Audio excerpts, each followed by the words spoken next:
Hi everyone, welcome to the stream. Wait, you already fucking... Oh, Jesus. Hi, everybody. Hey, Twitch and YouTube, welcome. You didn't even signal to me that we were starting. That's how fresh off the cap we are. Of course not. I'm just raring to go. Just pushing at the gates to get started on this horse race or whatever the fuck the terminology and analogy is. Hi guys. Hey Yodi and Globe. I see you're already here. Happy holidays, Merry Christmas, and all and whatever else other holidays you celebrate. Let us know what holidays you do celebrate in the comments or in the chat if you wanted to receive a special shout out. But happy Yule for anyone who does. Oh yes. I don't know any other holidays that I could mention without it potentially coming across as non-genuine. So, fair. Either way, standard intro. Join the Discord. Standard intro. Run standardintro.exe. Join the Discord. Links in the description below. Discord.gg/fantasysauce. We've got a YouTube. We've got a Twitch. You can find us live on Twitch or our recordings on YouTube. And both of us has an account on Blue Sky. We don't use it terribly much, but if you did wanted to follow us there, I am Razor Brownie, and I believe she is Cartographer Pen. Yeah, I'm Cartographer Pen. I have to double check my Blue Sky account actually, because I basically only use it to send notifications out for Fantasy Sauce, and I'm just like, yeah, no, I haven't really thought about it. Basically, me I followed too. like maybe 2 people. Actually, you know what I learned like a little while ago is that on like Twitter, the like standard homepage on Twitter, not the following one, but the other one, the one that like the algorithm based one, I guess it shows people what you liked, and I didn't know that, so. Here's hoping the people who followed me were okay with some of the not safe for work stuff that I like. Oh, let's see what we have here. Oh no. Anyways, that was on Twitter. I don't know if Blue Sky works the same way, but I've been a bit more careful since then. I know people don't want to have their timelines blown up with penises and buttholes, among other things. How are you gonna reveal that we Oh no, people have penises. What the hell? And buttholes. What the fuck? Oh my god! Stop telling people I have a butthole. Yeah. How the fuck could you reveal that? Oh god, we're starting off strong. Yeah, great. I think that's it. We're having a relaxing duck stream today. We're gonna chill with the ducks, and tell stories and do conversation cards to just have a nice chill time. I hope you guys will have a nice time too. We're gonna have Purple Cat running the entire time, so that you can enjoy the chilled out groove. Special shout out to Purple Cat for having excellent Creative Commons or royalty-free music. All right. Anyways, there we go. Let's. I think we'll go with the more frozen looking one this time. We've got all of our ducks selected. Let's get started. Ooh. Oh, there's Yodi already. Oh wow. Oh, they keep the names? Yep. Yeah, the all the ducks will keep their names. But we'll get a different random assortment of ducks this time. Except for the first one. All right, let's check out what we got here. So looks like we've got a pool with a little indoor area over here. Oh, okay, we can go in here. I gotta remember how to control the game. Hang on. Give me a sec. Tab is switch duck. E is switch to hotspot. Okay. Gotcha. All right. But yeah, time for the ducks. Looks like we got a nice indoor area. We got a jukebox over there. Some art on the walls. We got a big old curtain. I actually just started following the artist we were talking about before we started streaming because I was like, oh, I should follow them. Good Yeah, their stuff's call. great. Yeah. Which artist are we talking about? You all will never know. So, it must be cold as tits. Why aren't we in the presumably heated pool? I don't think it's heated. Well, the There'd rest be of the steam area is coming frozen off out it if there. it was heated. But look at how frozen it is out there. There's literally snow not Yeah. 5 feet from the pool. Maybe it's like slightly heated. How do I... Okay, hold on. Some of the controls are acting a bit funny. Switch to hotspot. E? Oh, there we go. Okay, I figured it out. Oh, we got a slide? Oh, there's a hockey rink down there. Is it a hockey rink? It's hard. Yeah, It's look hard at to that. make out. I guess once we get a duck down there, we'll be able to take a better look. There's there's a cable card. Maybe might come up later. Mm-hmm. There's a furnace out here. Some gifts. Some non-denominational gifts. Oh, there's a little info board over there. Okay. Oh, there's a... All right. This was not a heater. Yeah, no. How do I get out of here? There we go. Oh, who else is in the... Oh, we got a new one. Let's take a look. Oh, it's a little daisy-covered one. Mm-hmm. Mm-hmm. That's nice. Remember, everybody... This is your grandma's duck. Oh, yeah. Remember, everybody, if you subscribe during the chill streams and there's a duck on screen that's unnamed, you can claim it by subscribing. Yep. If you don't already have a duck, you can have one as a subscriber. Yeah. If you or if we just like you, or if you give a good recommendation for a name, we might go that way too. Yeah, if you impress us both and we're like, damn, that's a great name, we'll name the duck that. But otherwise, yeah, gotta support your local streamers. A hindrance gotta eat. Mm-hmm. So we were desperately holding off story. Yeah. We were desperately holding off stories, as you can tell by how excited Razor is, and I'm very happy to see him super excited. So It's always a pleasure. Okay, first off, one of the hard parts, especially with streaming, but honestly what I've found is difficult about just holding any sort of relationship in general, for me, is that I don't tend to think about the same story more than once, at least in like a reasonably long period. So once I've like told the story to somebody, I don't want to tell it again to anybody. It's gone from my mind. The problem is that if I like think of that story while nobody's around, I don't ever tell. I don't have the chance to tell stories to my friends, and it's been so hard to hold relationships because of that. Oh gosh, I'm the exact opposite. I like to season my stories more and more over time. One of my favorite stories that I still tell to this day is that I cracked another man's skull open with this skull, and I'll point to my eyebrow scar, because that's what fucking happened. Oh wow. I mean, I too headbutted a kid, but that was back in high school. Mine was also in high school. I was in wrestling.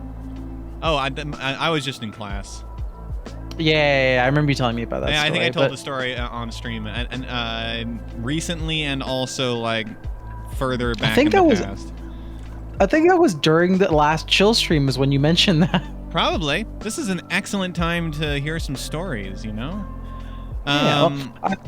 Since I've got it on lock, would you like to hear the story of how I broke another person's skull open with my skull? Hold on to it for a second. But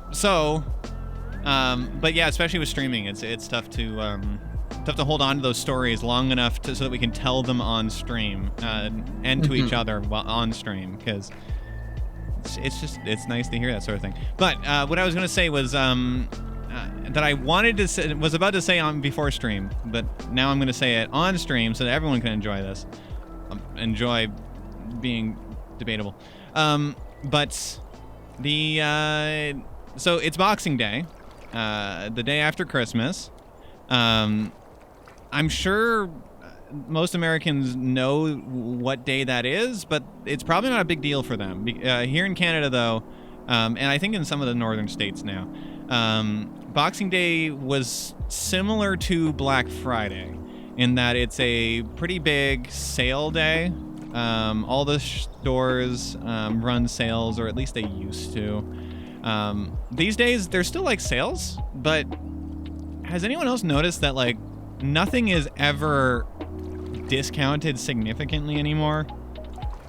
Like, Yeah. I remember when I was in, like 10 years ago, when I was a teenager, I was like, I would browse Canada Computers' Boxing Day sales. It's like NCIX or whatever else. Wait, NCIX is dead. Micro Center, that's the one. But it's like a computer dedicated store. And I would like browse their Boxing Day deals because I have a bunch of Christmas money. I want to sell it. I want to spend it. And so I would find all sorts of like excellent deals. Like their catalog would be full to the brim. And I checked it today, and it was like, yeah, there's like 6 laptops on sale. There's like a few graphics cards that have like $20 off, and that's it. There's like a few processors that actually have pretty decent sales on them, but I already have none of them are better than the processor I already have, and it's like, It's almost like capitalism's finally spinning down, and we're into the death of late stage capitalism. I wouldn't say death. It's just called a recession. But yeah, so sales just aren't happening anymore because it's too. I guess the profit margins are probably way too tight. Can you click on that present for me or something? Yeah. So we're gonna explore some of these ducks because we gotten 2 new ducks. Up. Thank you, God. I thought it might have been something. I was like, oh man, that has to be like a present or something for us. Ho ho ho. Oh, look at that pink one. It says Duck You. Oh, it does. God damn it! I love that quack. Oh. Okay, regular duck. Who's muted? Oh, you had the stream muted. God damn it, Yodi. You missed our whole story. We're not gonna tell it again. Just watch the VOD. Well, I get to tell my story now, or unless you want to tell one of the stories you were aching to tell. No, that was basically the story. I'm not. Oh, okay. I don't have very entertaining or interesting stories. Either way, we've got a Santa duck, and we've got a duck that's interested in tattoos of questionable nature. Either way, and if anybody has any names for those ducks, feel free to throw them out. What's your story? So I was gonna tell the story about the scar on my head, about how, yeah. So a long time ago, back in high school, which I think is gonna be about like 7-ish years now. Wow. Yeah. I was a wrestler. I did heavyweight wrestling, and I did wrestling in the 220 weight class. Oh, there's one of the ducks went out on the ice. Oh yeah, there's like 2 nets and a puck. Are we gonna score a goal? Oh no, that's not a goal. No, I think that goes. It's a ramp into the oblivion, apparently. Oh man. Is our duck just gonna sit here from now on? Maybe. I'm sure there'll be some movement eventually. Well, so. Go ahead. What the fuck is that? Oh, Gem duck. Got it. Yeah, looks like it. That's a little bit uncomfortable. I was in a small town. It's called Dos Palos, which is Spanish. It's Spanish for 2 palos, right? I forget what palos means in Spanish. I have to look it up, but it does mean 2. But no, I went to Dos Palos, and I was wrestling their wrestler during this big tournament. And immediately when I was wrestling with them, they started doing things like they ground their head against my head when we were locking up.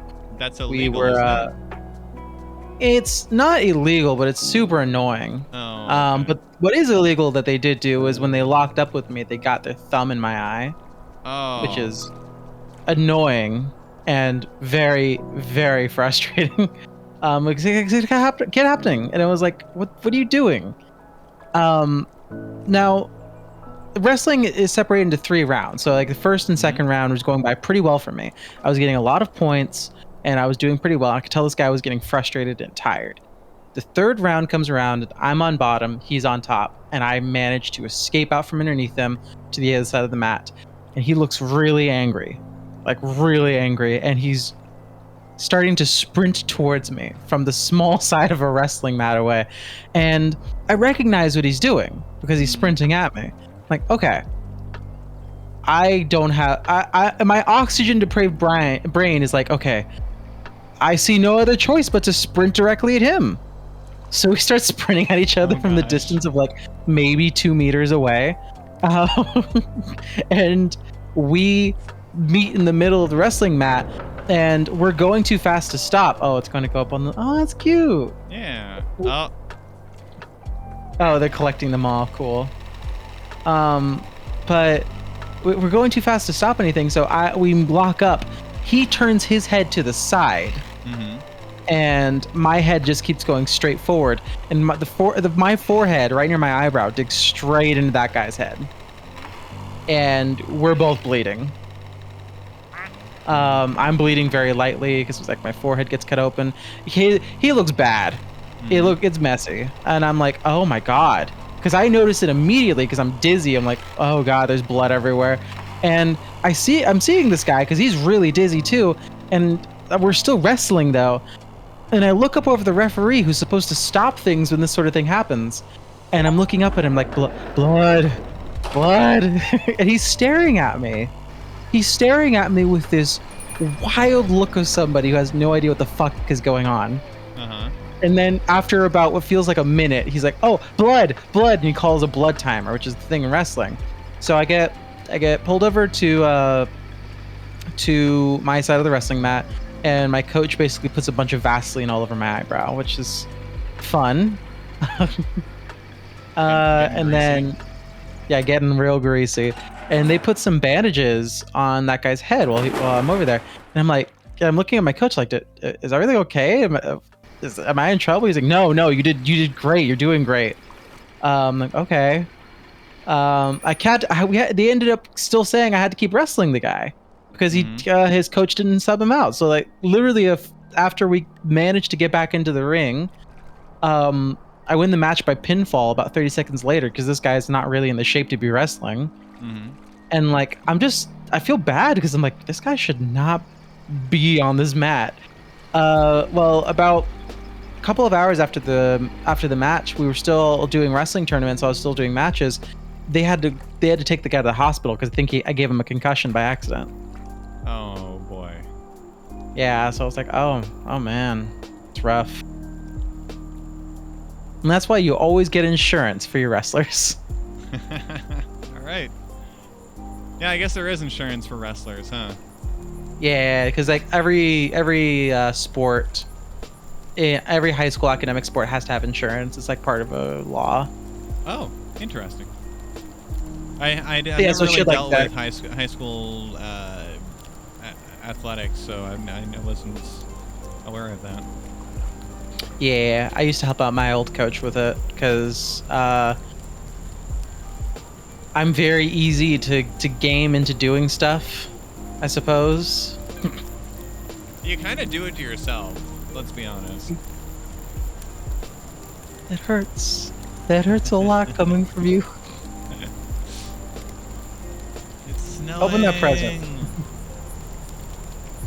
Oh gosh, opening presents. I'm the type where I don't like to be the center of attention. Oh boy. It's at like gatherings and stuff where it's not about me. Oh, we got a Scrooge McDuck? No, it's a nutcracker. Oh, it's a nutcracker. I thought it was a top or a hat duck cracker. Oh, he even plays the nutcracker. Yeah, I just played the short part of it. Oh, we got my sex life. Ah, there he is, and there he Yeah, goes. still at the bottom of the pool.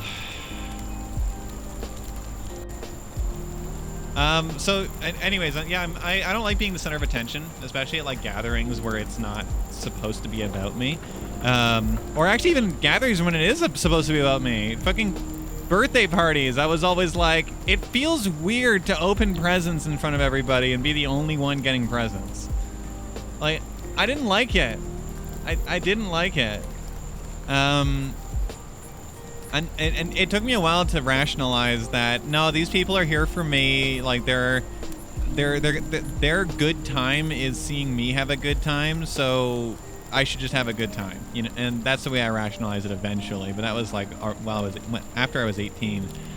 And so like at Christmas and everything, I tended to be the I just wanted to be the person to like hand out the gifts because it felt so much better to just watch other people open their gifts than really to open up mine. Like, sure, it was nice to get stuff and I liked the stuff I got, but usually there were a few exceptions that I'd love to talk about. But it feels weird to like open up a present when nobody else is opening presents, you know? Definitely, yeah. Oh, Zamboni's going again. Thank you for reminding me what those are called. I was just about to ask, as an American in a warm state, do you know what a Zamboni is? Yeah, I know what I've heard what it's called, but I've always forget what it's called. Okay. Hockey's pretty big here in Canada, for anybody who doesn't know. Not to mention curling and other ice sports, but hockey's kind of the most mainstream one. So my question to you is, Penelope, what does a Zamboni do? A Zamboni cleans off the extra ice stuff and makes sure the ice is flat. How is it It's achieved supposed that? to make sure it's level, right? Using that thing where like it drives around using that pusher thing. Or like some of them don't even have that. Some of them have like a thing on the bottom, don't they? Like brushes and stuff where they spins around and then it just makes sure the ice particles that are not flush get dusted away and also makes sure that everything's level. Right? More or less, but Zambonis tend to do a couple of things, but the primary goal is to clean the ice. And the crazy thing is from what I remember, the ice on like a standard ice rink tends to be like an inch thick or more. And you can't just like build that up with just like a hose and just like really cold temperatures. So like a Zamboni doesn't just like clean the ice, it also lays down fresh ice. So then they actually tend to be filled with water and dispense water like with a squeegee to like add a fresh layer of ice. I never knew that. Wow. Yeah. They're really specialized pieces of equipment. It's just a really cool thing. Have we gotten a new duck? Let's see. What do we got? You should show me your very specialized piece of equipment. I mean, what? Oh my.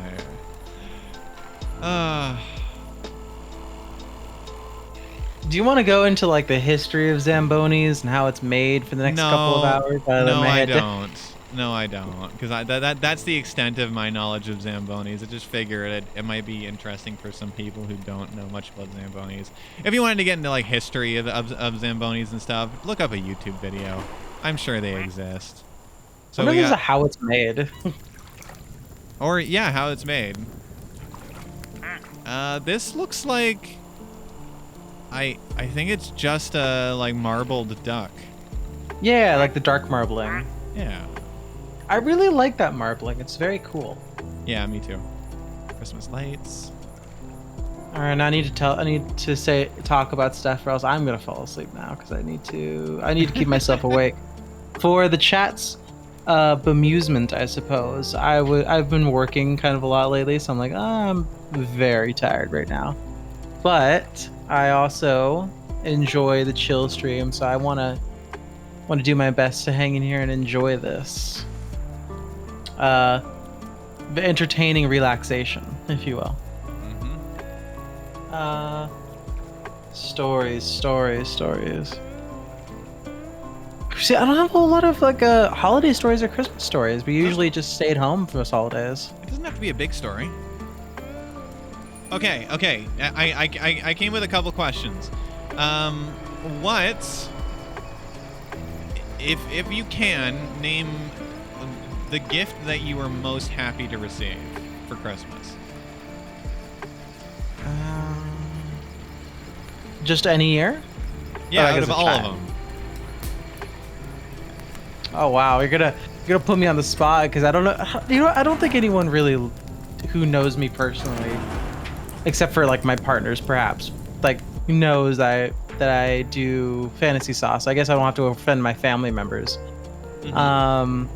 which is nice. Favorite Christmas gift? You know, it's something I didn't get this year, but it's something I usually get. And sort of a family thing we all do is like we always buy slippers. And slippers are like a common thing we always buy. Because is that a mammoth duck under the ice? Wait, is it? Oh my gosh, it is. It's got like the tusks and everything. A woolly duck myth. Anyway, but no, it's like, so I usually get slippers every year. And it's like, yeah, I actually, the older I get, the more I appreciate that I have new slippers every year. Because I always, by the end of the year, I always have the old ones. They're kind of dirty and they're a little worse for wear. It's like, yeah, I could use a new pair of slippers. These are nice. And like, this is like one of the only years in my entire life that I don't think I've gotten one because I'm not living with my family at the moment. I'm living in Oregon, so it's like, really would love some new slippers actually. But alas, I'll probably get some for myself later on.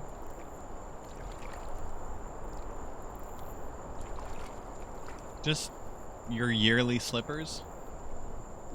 Yeah, I love yearly slippers. That's Thinking pretty about nice. That's nice and wholesome. Yeah, like the older I get, the more I realize that I like certain stuff like that. Where it's like, oh yeah, like as a kid, I don't give two shits about slippers, because like they're slippers. I have to wear something on my feet. You take that for granted, and I feel like the older I get, the more I realize that I took a lot of stuff for granted as a kid, and I'm like, wow, I really appreciate that someone always had slippers and stuff on Christmas. That's actually really nice. The gem duck is fucking tearing up that ice. We got a Canada duck. Oh, nice. Nice little lumberjack. A Canada duck, if you will. Yeah. What's your favorite Christmas present you've ever gotten? I was thinking about it after I asked the question because I was like, shit, I need an answer to this question. You do. Because I'm an overly critical person, so like my least favorites stand out really easily. But I gotta say, I think my answer is along the same veins as yours. Just something that I've kind of gotten almost every year. My grandmother and sometimes other members of my family tend to get me at least like one box of chocolate for Christmas. More specifically, Quality Street chocolates tends to be the normal one. Yeah, we've had them in the house every year of my life, and when it got to time to, like, once my family realized that I liked them so much, they started getting me my own, 10 of them. Ah, nice. If anybody in the chat is not familiar with Quality Street chocolate, is that a bird? Bird? That was a woodpecker. Yeah, but if anybody's not familiar with them, look them up.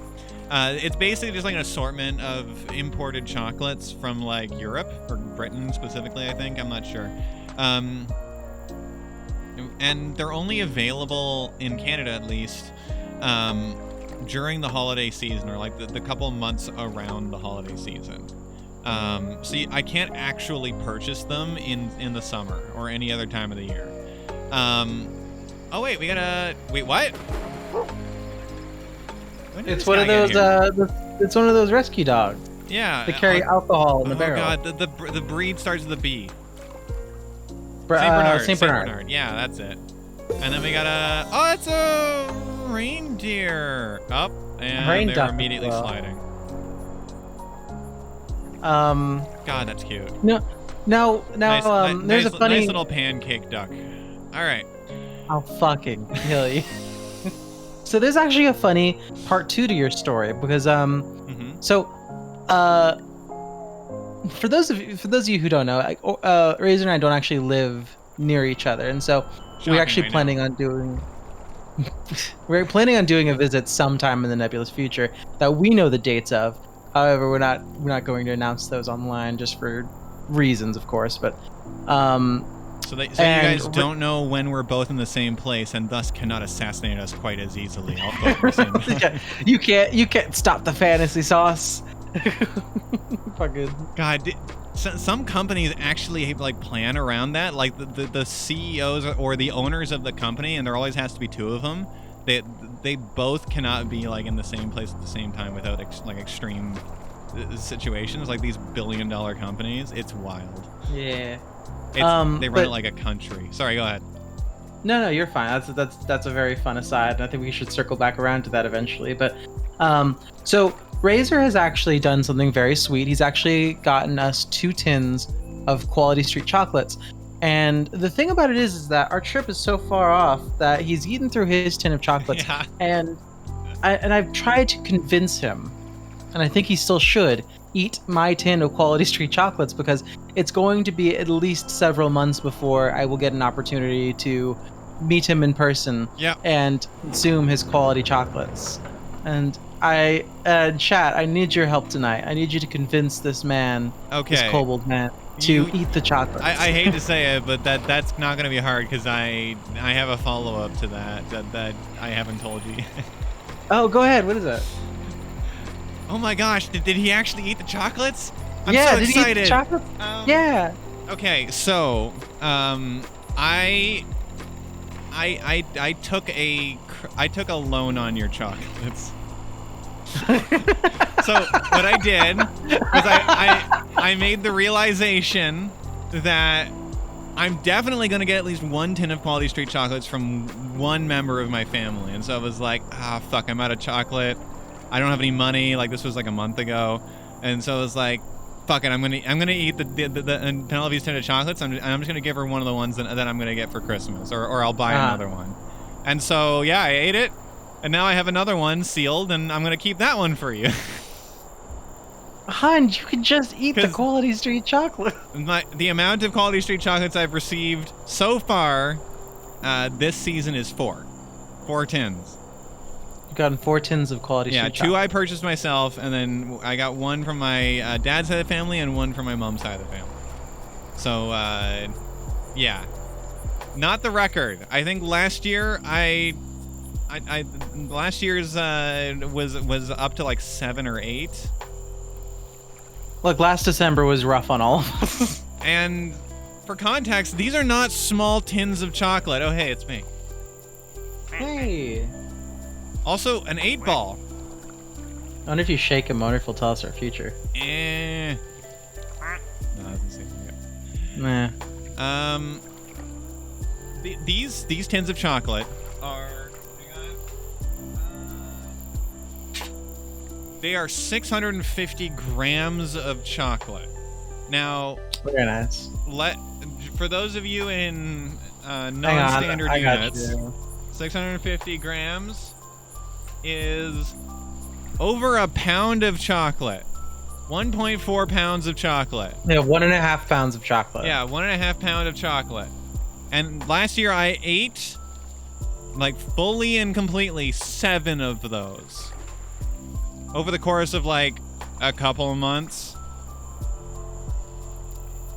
So, yeah, I like them a lot. I think the only thing I like the taste of more, but I can't eat very many of them because they really fuck me up. And not in the alcoholic way, just in the, like, that's way too much sugar. Is chocolate-covered cherries, like maraschino cherries. Oh, I don't like them. There's these, like... there's these chocolates that have like a cherry inside of them, and then they also are like there's like some sort of like an icing or cream like filling around the cherry, kind of like a Cadbury cream egg filling sort of thing. Those things I've also received fairly regularly for Christmas. I didn't get any this year, and those are those are so good, and they're so fucking bad for me. Yeah, fair. Oh, the puck. The puck's over on this side of the rink now.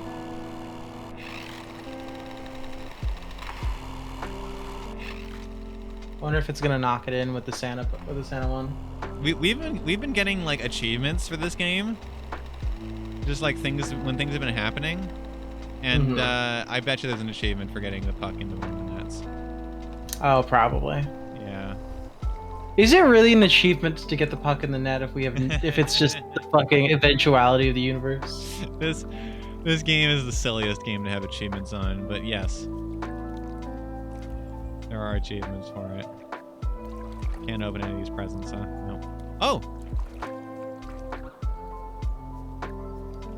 It's opening. Oh. We got a...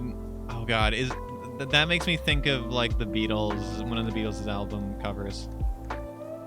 Yeah. Ducky Experience. Oh, we got a Disney duck, an early Disney duck. We got a Ducks Playing Poker. There's the Duck You duck. Oh, it's like just slowly revealing. Neat.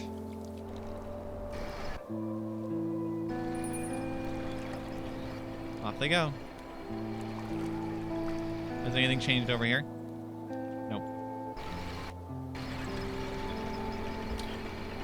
Oh, misty high of the mountain below. Okay, I'm pulling a conversation card. Alright, that's fair. Hey, Chad, if you have any, like, stories about Christmases, present or past, feel free to throw them out at us. We'd love to hear them and read them out for everyone's enjoyment. Yeah, definitely. Just don't dox yourself. Oh, it's a Lucha Libre duck. Yep, I think it's a Lucha duck. Hell yeah. Hell yeah. Nice. Okay. Name a song that makes you think of one of your friends. A song that makes me think of one of my friends. It's a song that makes me think of you.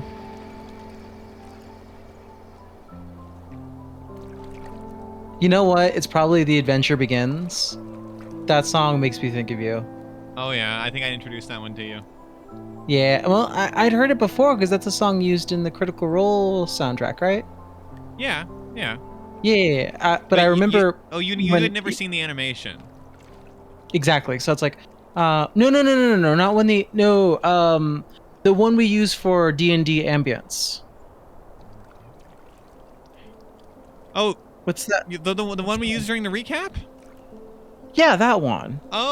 The one I put on. That one always makes me think of you. The one's The Adventure Begins, right? Maybe. Yeah, The Adventure Begins. Yeah. That's right, because the Critical Role like theme song is not called The Adventure Begins, even though that's the first 3 words of the song. Yeah.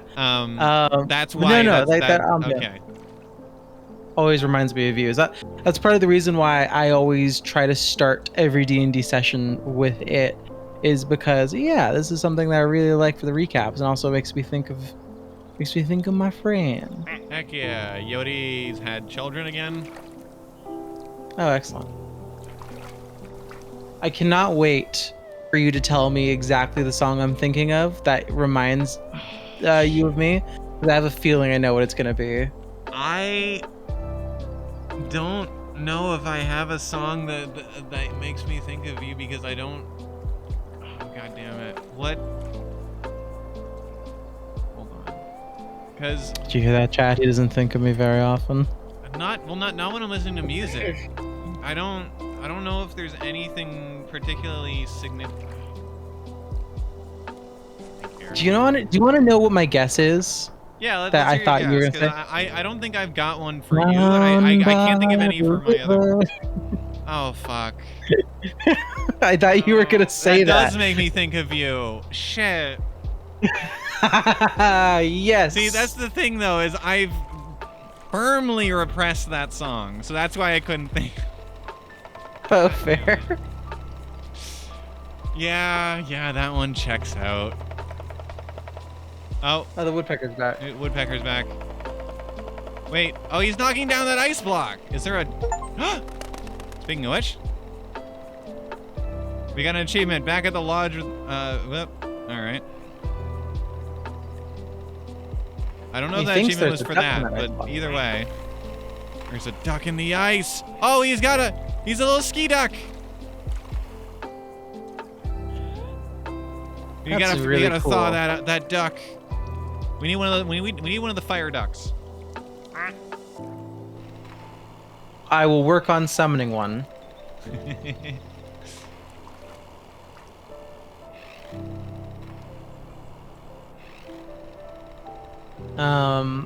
Pull another card. Let's see what we got. Yeah. Oh wait, no. I gotta intersperse the Christmas questions. All right, we've talked about some of our favorite presents. Is there any that stand out as your least favorite? Like one that was so off base or so like not anything you were interested in, but you received it as a Christmas present. I think just not even as a joke, just like they honestly thought you would enjoy it, but was just completely no. Well, I guess that changes up the question, I guess, then, because mine was gonna be, like jeans that don't fit are always my least favorite Christmas present, because that typically happens. Oh yeah. But the intent is there, and you can just like exchange those usually, right? Yeah, but the penultimate, like, yeah, he's seen some shit. Penultimate answer is like the worst Christmas present. Like, I don't know. That's a good question. You know, penultimate means second to last, right? Oh, I mean the ultimate. Yeah.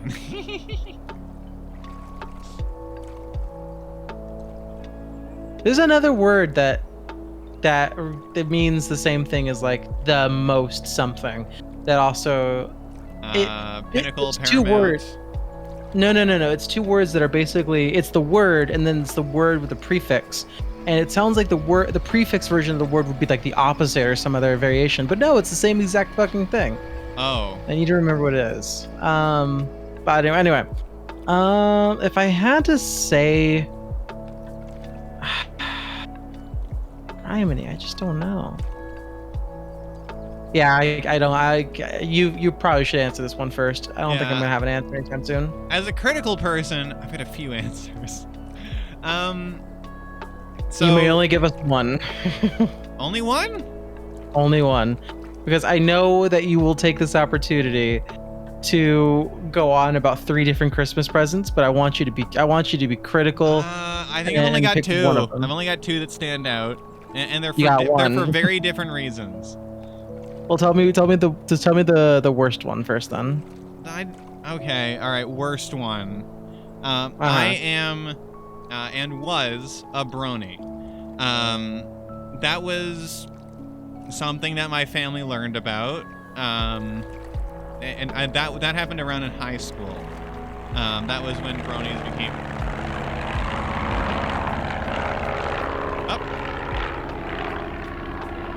It's going down. Oh fuck. It's just a single engine plane. Okay, good. I thought it was gonna crash in them. This game turns into a horror story as like it crashes into the mountain, then an avalanche just descends on a town of people. Just what the fuck, duck game? We get to watch from our snowy villa. Oh gosh. No, so I was a brony. I am a brony still, but it's not nearly as relevant these days. And I mean, I battle a little bit of stigma associated with that, but ultimately, like, my family was largely supportive of that. Like, they weren't going out of their way to tell me not to be one or to like fix me or anything like that. But they didn't really support it in the way that like they did things for me because they didn't understand it. And you know what? I appreciate that. If you don't understand somebody's interest, don't attempt to surprise them with a Christmas gift of it, like one family member did. This is one that I very, very rarely interact with. Honestly speaking, there are like family members that are so far separated from you that at a point you should stop expecting them to give you gifts, right? Oh, fair, yeah. And so I was like, it didn't make any sense for why this person would be giving me a gift, but they did. And when I opened it up, it was like clearly they were attempting to like cater to me as a brony. Mm-hmm. But they had done zero research. Dude, what you're killing me with this. Guess what they got me? Was it a hat? Was it a blanket? Was it like... Okay, so obviously as a like nearly adult person, as a brony, a fan of a show that has a specific target audience, which is... I think I know exactly where this is going now that you're saying it like this. And made by a toy company that makes toys for that particular target audience. Yeah, it was one of those like 4 little girls My Little Pony toys. Oof. Like, oh, that's rough. Yeah. I'm so sorry for your loss. Also, this duck is having a great time. It's a Happy New Year duck. Or is it birthday duck? It's a celebration duck. Yeah. Yeah. Oh, ambiguous celebration duck. They might be able to light things with the sparkler. They might be able to like thaw the cube. I think it's already melting. Is it? It looks a little smaller, doesn't it? Maybe. It's hard to tell. That's rough, though. Yeah. PSA. If you don't understand somebody's interests, especially if it's something that might be a little bit that you could have some landmines with, maybe just avoid it as a present. It's like not buying a pet for somebody as a present, you know? Unless there's been a lot of conversation prior to that. I think you know what? I think there's a worst gift. Mine is somehow more depressing. Oh no. It's actually kind of sad because like so before I met you and like when I was younger, I used to drink a lot. Like I used to be a very big drinker. Mm-hmm. And it had some negative impacts on my life, certainly during my university days. And at some point I was like, you know what? I'm quitting. I'm not doing this anymore. I'm not running my life into the ground because of it. I'm going to take some time away from it to reevaluate myself and to make sure that this isn't going to become like a major life altering issue. And so I did that. I did that for like months and months. And then Christmas rolls around. Fucking that poor thing just got slammed back in. I was just watching and just like the door closed as it was trying to get out. What the fuck? But that year, someone gets me like this big ass bottle of alcoholic eggnog, like and it's strong alcoholic eggnog, and I'm like, I shouldn't and don't want to drink this, but at the same time, I'm desperately dying to drink it. And like I got kind of mad at the person. I was like, you know, I'm kind of trying to quit this. And they were like, yeah, but it's the holidays was the thing. I was like, oh my god, it's not okay. I'm trying to quit. It's like getting someone a carton of cigarettes like 3 months after they have their last smoke. It's like you're just reinforcing a problem. Thankfully though, I will say that there is a silver lining. I've considerably improved my drinking problem quite well over the years. I very rarely drink, if at all. And thankfully, I'm at this point in my life where I'm not just like, yeah, I want to drink all the time. I just drink.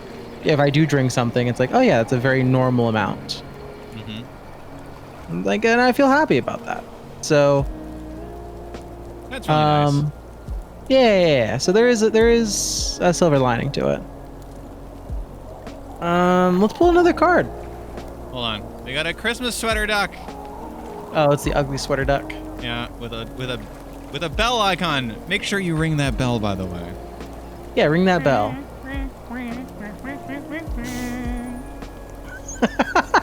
What? Do that again? What the fuck is he singing? I don't know. It might be a reference to something. I don't know. Yeah, that's not a tune that I'm familiar with. So maybe it's from a movie or something. And that's honestly my fallback. If I don't understand something, I just assume it's a reference. Dun, dun, dun, dun, dun, dun, dun. No, wait. Do that again. No, it's not. It's wah. But it's not. My brain, when I repeated it, was like, oh yeah, it's Star Wars. But that's not what he's doing. No, I have no idea. Also, instead of reindeer on it, it's just got little ducks and Duck Santa deer. hats on it. Yeah. Yeah, That's adorable. That's cute. That sweater would be awful in the water, though. Yeah. Card time. Card time. Card. Okay. I honestly think that just like gift giving really just boils down to it's not a great experience if somebody does so, you know, without fully understanding you. You know, I think that's part of the problem. Okay. I know what the answer is for me, and it's going to be lackluster. But does your family have any cool heirlooms? Kind of. I actually do have one of them, and it's actually here with me. I guess it's family butt family. plug. God, fuck. Oh, Jesus. My great-great-grandmother won it in a poker game. Oh, sweet Christ. No, it's actually probably my grandfather's watch. Oh, wow. He left it for me in his will after his passing, with the expectation that I would keep it forever and give it to someone else, and then I would die. So it's technically a family heirloom, if albeit a very recent one. That's valid. That checks out. Yeah, so it's like I am planning on like probably giving it to my oldest nephew when I find a time that he's very responsible and he's able to have that. Or perhaps one of my nieces, if that sort of thing would fit them better. That's really cool. My family doesn't have anything like that. Closest is something like what you described, where it used to be one family member's, then it was passed on to somebody else when they died. It has sentimental value, but it hasn't passed more than once. So it's not. I don't think we have anything like that. Fair. We should let's do a deep one or a deeper one. I feel like these are icebreakers. That was a deeper one. That was a deep, actually. Let's do a deeper. Let's get in there. All right. My card storing setup is not great. There we go. All right, a deeper one. What's something you're currently passionate about? Well, there's this one really cute kobold that I mean, let me see here. Passionate about. Well, I'm pretty passionate right now, specifically about storytelling.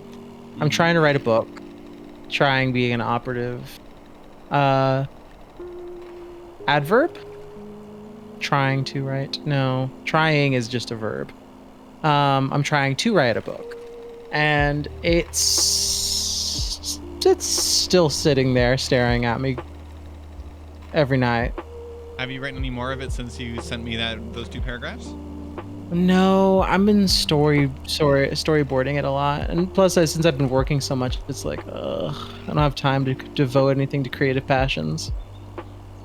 Honestly, for me, the biggest thing I've learned about creative passions is don't start a thing that you've only spent like a day thinking about, you know?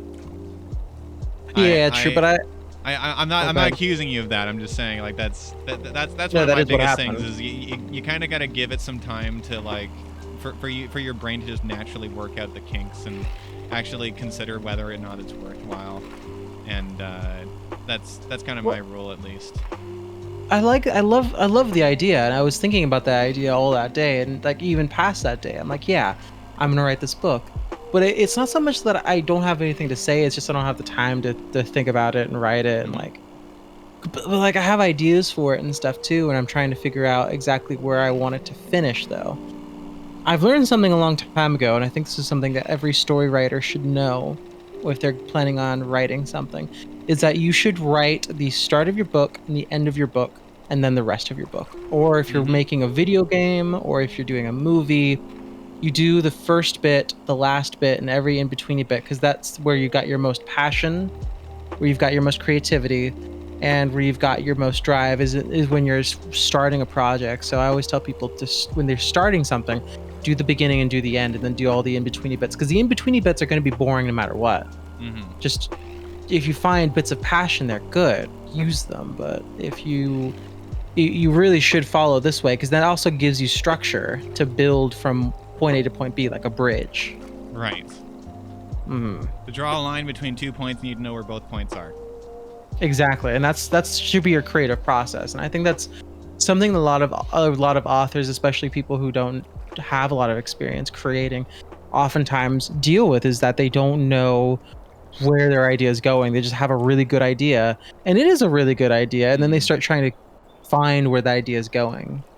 Yeah, And I've seen what happens when you don't do that. It like uh, in with fan fiction, there's a lot of writers who write slice of life sort of things.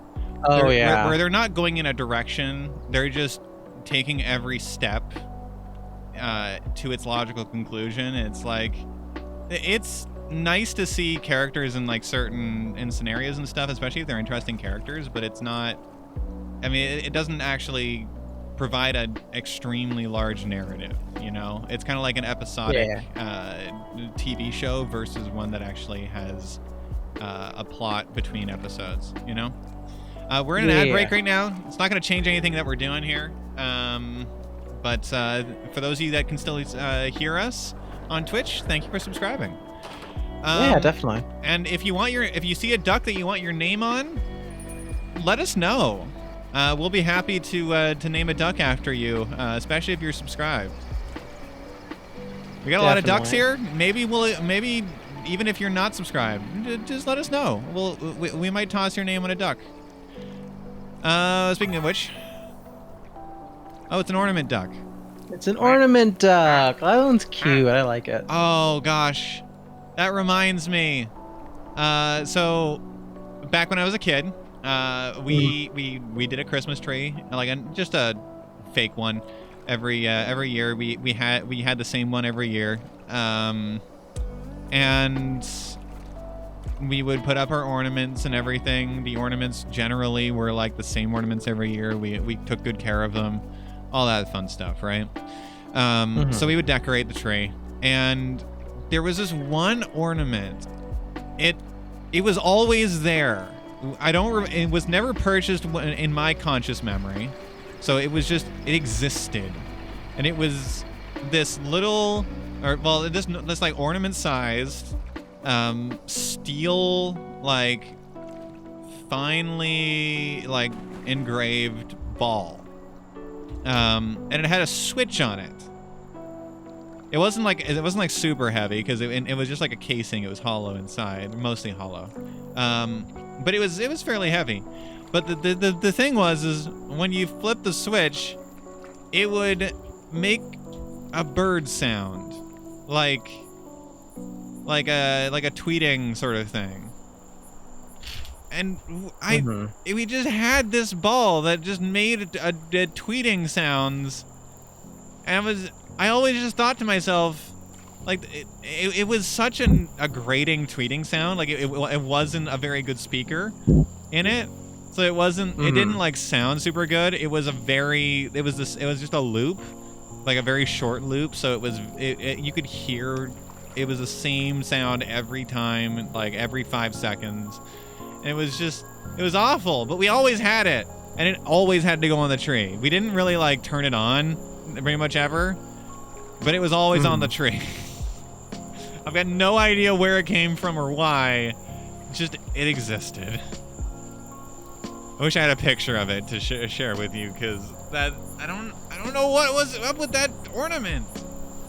So fucking weird. Oh, the lights are on again. Ooh. Oh, I gotta answer it for me. I'm currently kind of passionate about Kerbal Space Program 2. It's a unique creative outlet, kind of a problem-solving outlet.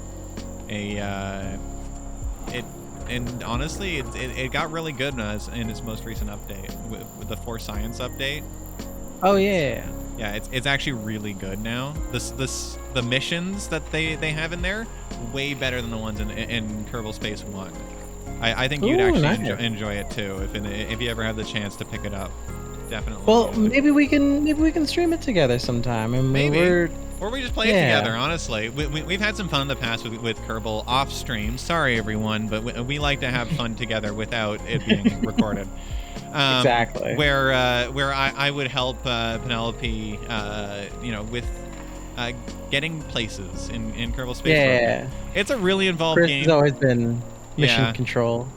It's a really complex game. And so I don't blame you for not understanding everything that's involved with it. It took me, I mean, hell, I played Kerbal Space Program back when it first came out. That was like 10 plus years ago.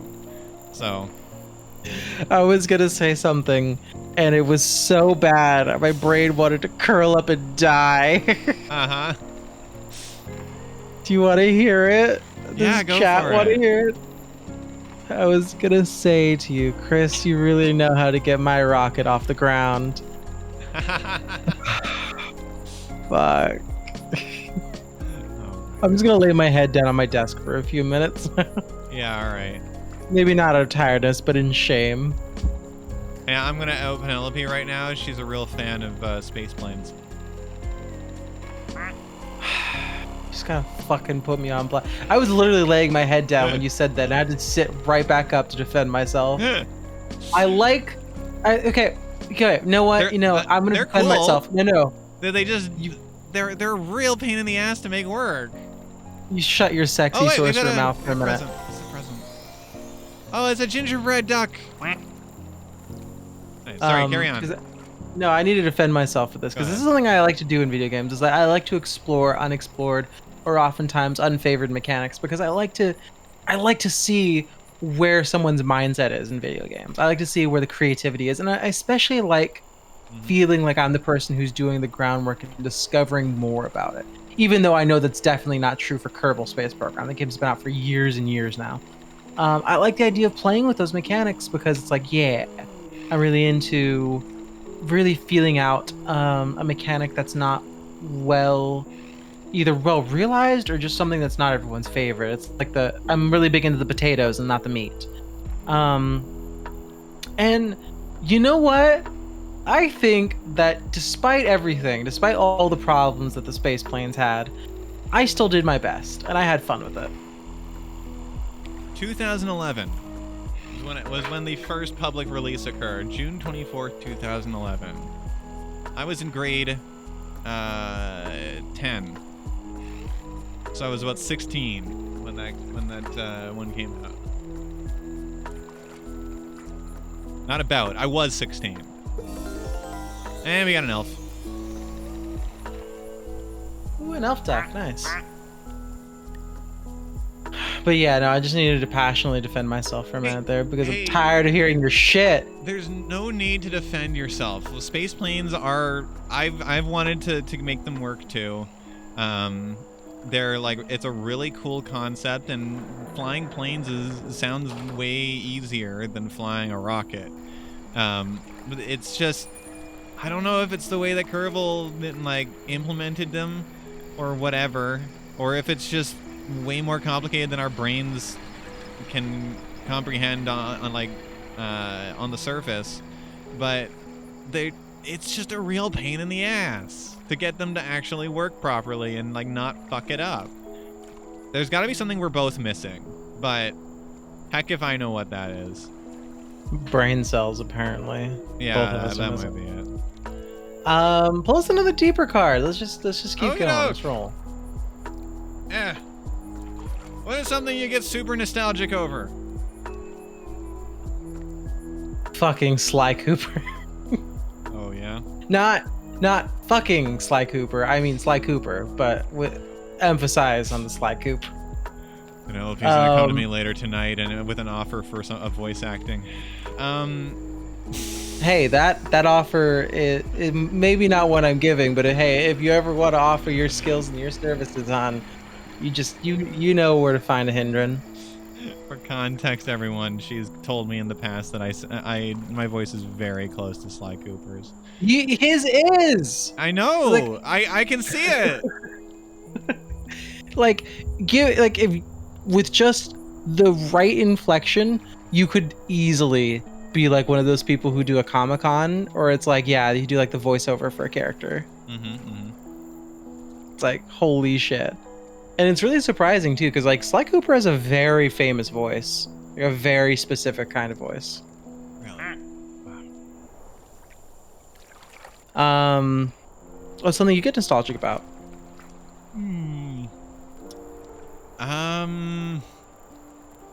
I mean,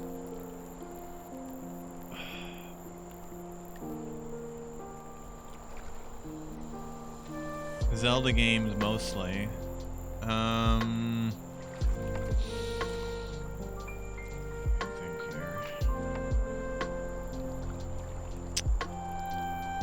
So I'm depending on what your definition of nostalgic is, but I always think back to my time in high school as a part of the robotics team. All the, you know, I guess I just had a lot of fun in high school that I guess a lot of people didn't, but it was that's the time that I'm nostalgic for.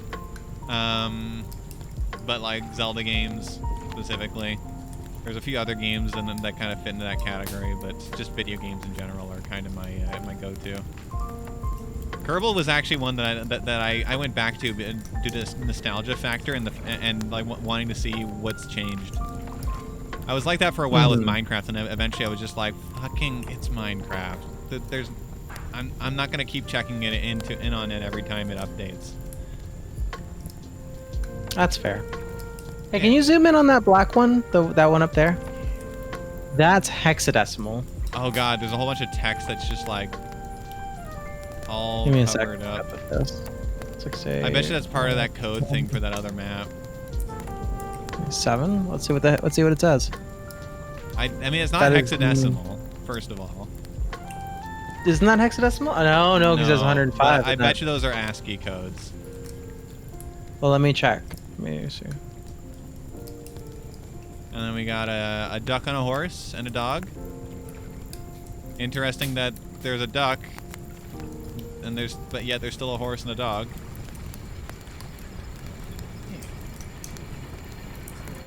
Hang on, let me see. Do you think it's just decimal? It might just be decimal.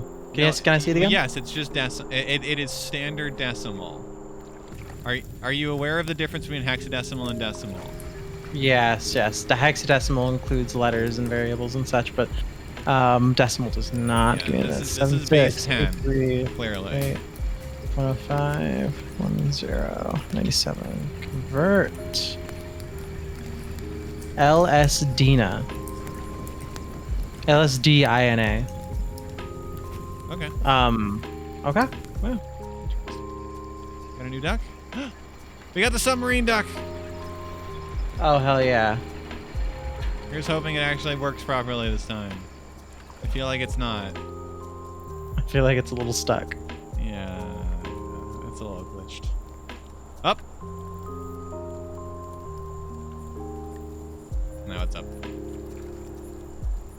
And what's a duck? Thank you.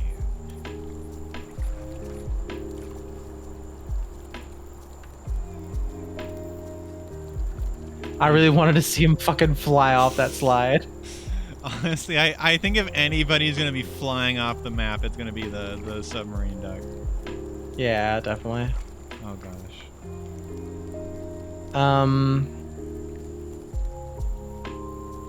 I guess we do another card then. Okay, holiday question. Okay. Does your family have any holiday traditions? We always do one present the night before. Hell yeah, same. At least for Yeah. the kids. Yeah, definitely. At least for the Yeah. kids. It's because the kids would not shut up about the wanting to open a present, and like they get real antsy, and so it's just like fuck it, just to shut them up, give them each one present before the Come night on, we before. were both like that, weren't we? Yeah, everyone was. Yeah, fair. Least favorite D&D class. Let's not Yeah, get into that. That's like politics territory practically. What? No, it's not. I could definitely come up with an answer to this. Yeah, but we're I gonna know step your on answer somebody's already. toes with that sort of question. I live dangerously. I live spicy. No, we're not gonna answer that one. Sorry, Yodi. I want to answer it. What are you talking about? Oh, good. You played Find the Pickle. Is that what you're saying, Yodi?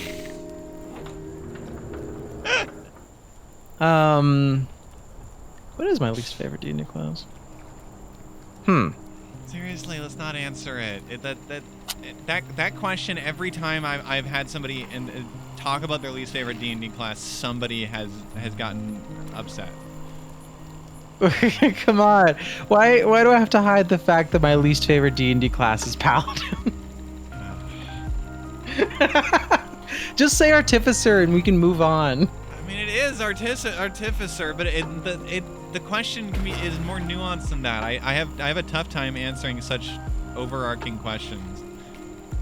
Like, in what context is the problem? Anyway, sorry, we're gonna move on from that. We're not explaining why. You've already gotten us to answer something that I didn't want to answer.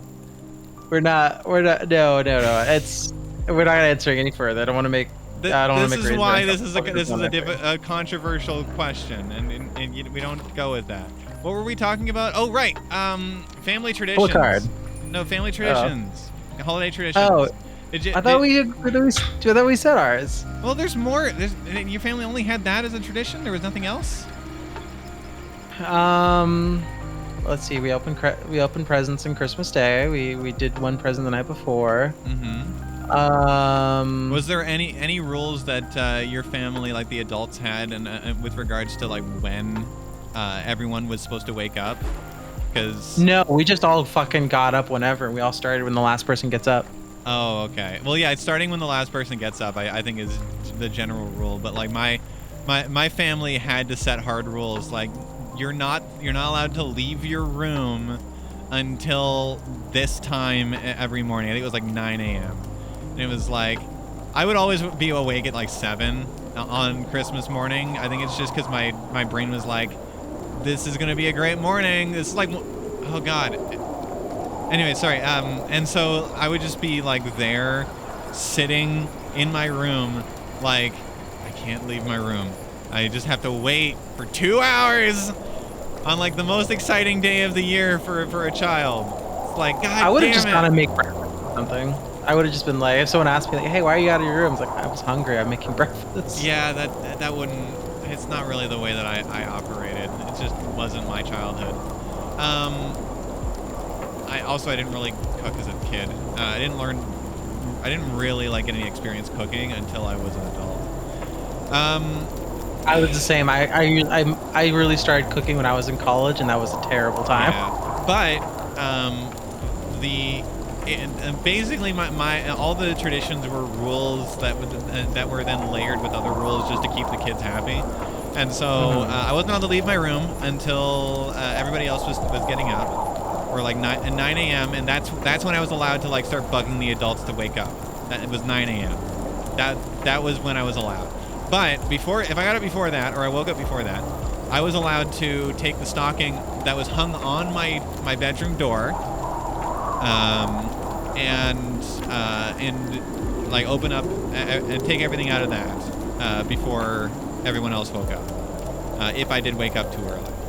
So there was always like just little stuff in there, chocolates and like small gifts, things like that. So that was nice. When I was big into Yu-Gi-Oh, and there would be like some packs of cards in there. So. That's so nice. Yeah.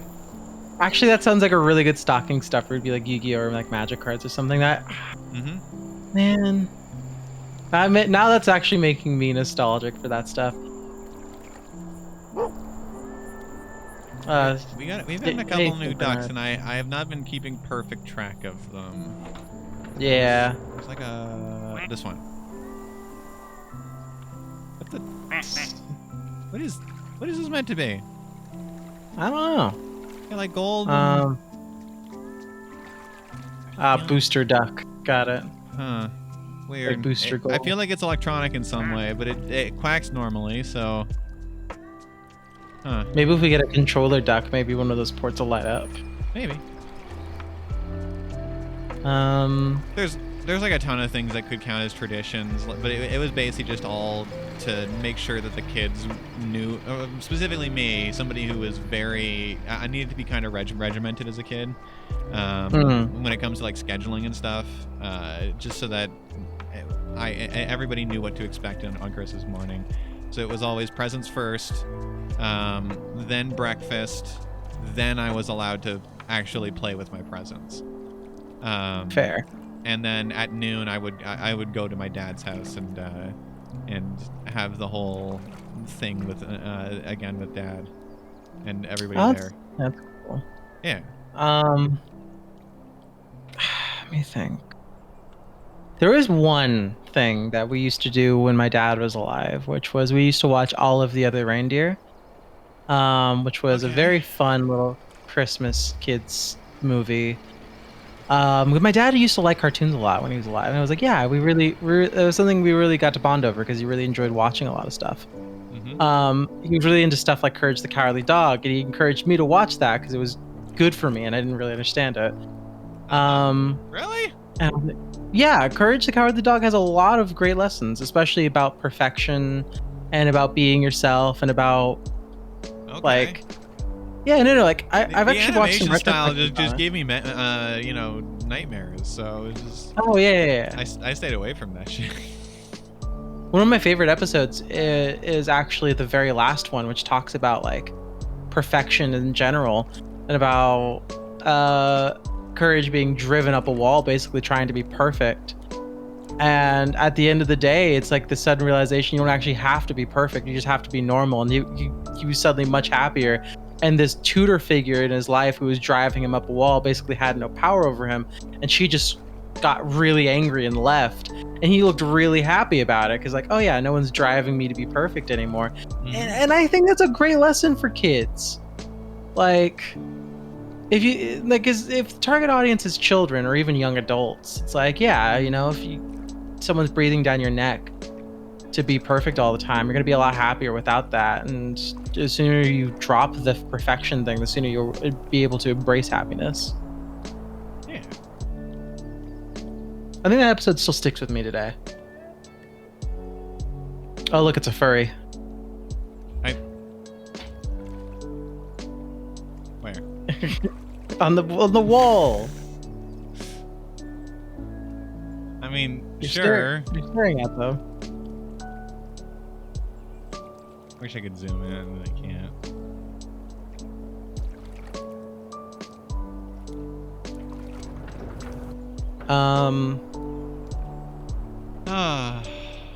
Yeah. But anyway, yeah, we always used to watch Olive the Other Reindeer, which was a fun thing to do. As a kid, especially like one who generally didn't have trouble, I actually kind of had trouble finding things to watch on TV or whatever. And before I had the opportunity to play video games so extensively that I could just cut TV out of my life entirely, it was such a pain during the holiday season when there was nothing on except Christmas themed shit. God, I grew to hate like Christmas themed anything. and it was the worst. I still kind of do. I don't start celebrating Christmas or the holidays until like the week before Christmas. We got a pineapple duck, by the way. Look at this. Ooh, nice. Yeah. He Pina colada. He will slowly flavor the pool water. By osmosis. Yes. Okay, card. You're going for an icebreaker this time. Oh, what's your favorite fruit, Yodi? Okay, no, that's actually a political question because No, it's not. There's way You're too many being things silly. that are or are not fruits, and nobody can agree. One. Say one, hon. Say one. Just Cherries. Cherries, perfect. Excellent. Specifically red cherries. Okay, cherries are really good and yummy. I'm a really big fan. I think the fruit I most buy is bananas. Put that shit into things. Sorry, bananas are great too. I think my real answer is it tends to be bananas, but I've always loved red things as a child, and so red foods were just my favorite. And I honestly, cherries, strawberries, and raspberries have always been just really tasty. But oh god, sorry, I was laughing for a different reason there. All right. I really wish I would have been like cherries. I'm going to divide. I'm going to provide the most politically divisive question ever. Okay, go ahead. A hot dog a fruit? Oh no! What? What? No, no, it's not. Get the fuck out of here! Is it a fruit or a vegetable? Answer the question. Never talk to me or my dogs ever again. Oh boy. We're not going to bring up the actual debate. No, we're not, because it's completely nonsensical and totally doesn't matter.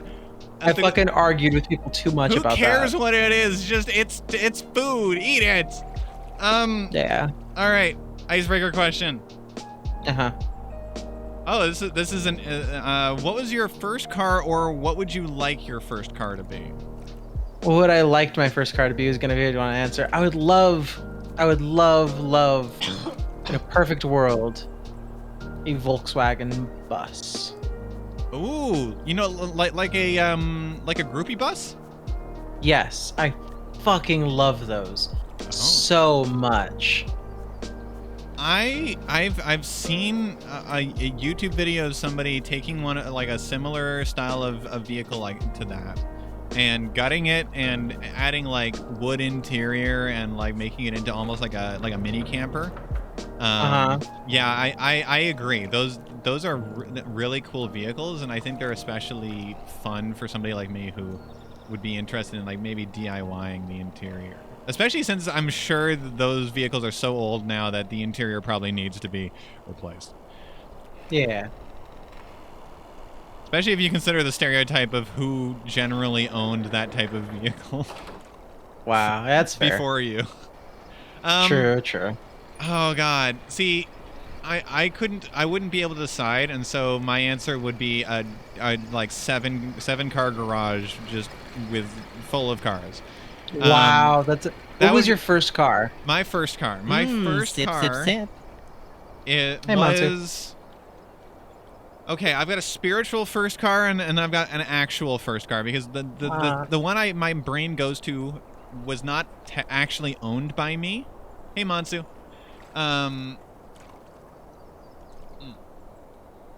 Just taking a drink. Court mandated drink. So the one I think of is the one that I drove in high school.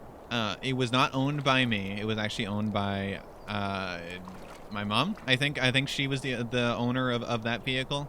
There were two vehicles in our household. Both were used by my mom and my then stepdad. They divorced later. And one was owned by one of them and one was owned by the other, but I think they used each other's own vehicle because it was there was issues. One was standard, or they were both standard.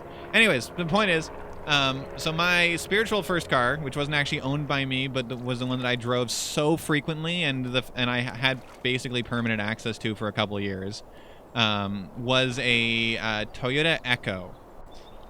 This like tiny ass car. It had a second row of seats behind the driver and passenger seat, but it was basically like only children could fit in there. Damn. It was a hatchback. It was like the most basic model. This was back when the basic model was like a standard vehicle that just barely had air conditioning. Oh fuck Ooh. yeah. Dios de los Muertes, duck. Dia de los Muertes. Fucking close enough. Yeah, but the actual car that I actually owned, like officially, was a 2007 Ford Fusion, and I still love Ford Fusions to this day. So that would kind of be my everyday car if I had to pick one. Though I don't drive. I drive a Hyundai, which was given to me for free by my stepmom when she got a new car. That's nice. So I'm really happy to have this car right now. But yeah, Ford Fusions are honestly my go-to if I were to just pick an everyday car. Sorry. Okay, hold on. Chat's gone all over the place. Yodi's first car was a 07 Pontiac Torrent, but they hated it. God help them. Wow, Monty, you still have your first car, a 2004 Ford Fiesta. Fiesta. Ugh. See, I find most of those compact cars, like the Fiesta, I think the Fiesta is a compact. And the one that replaced the Echo, because the Echo is no longer in circulation. Now it's the Toyota Yaris. Oh, fuck. There's so many like weird decisions that they have to make to fit like things in there. The Yaris, for example, the cup holders are in a stupid location. They're on the dashboard. They're like in the dashboard, and not in the center of the dashboard, but on the like far ends of the dashboard. So like you have to operate your cup with your left hand, not your right, and especially on a vehicle that has a manual option. Like, quick reminder so to the yeah, the Fantasy speedometer's Sauce in the middle. It's awful. Sorry, what was that? Oh no, as a quick reminder to the Fantasy Sauce audience, the Fantasy Saucians, if you will, audience. That if you have a car and you wish to donate it to me because I am carless, I would love to. I'd love to see it. Thank you for your support. Never crashed, never had a reason to upgrade. That is the best case scenario, Matsu, and that's awesome to hear.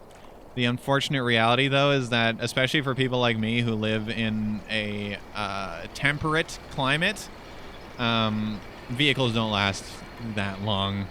Like a 2004 lasting till now in a place that salts its roads is practically impossible. Unless you are so goddamn religious with cleaning it and like keeping it maintained and everything.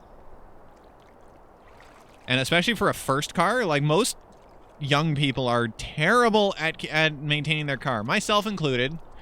They just don't want to ever put the money or the time into like doing the necessary things until it becomes a problem, and by then it's too late. Driver's side front brake will lock up and get hot. Ugh, that's a safety issue, Yodi. That sucks. That is a safety issue.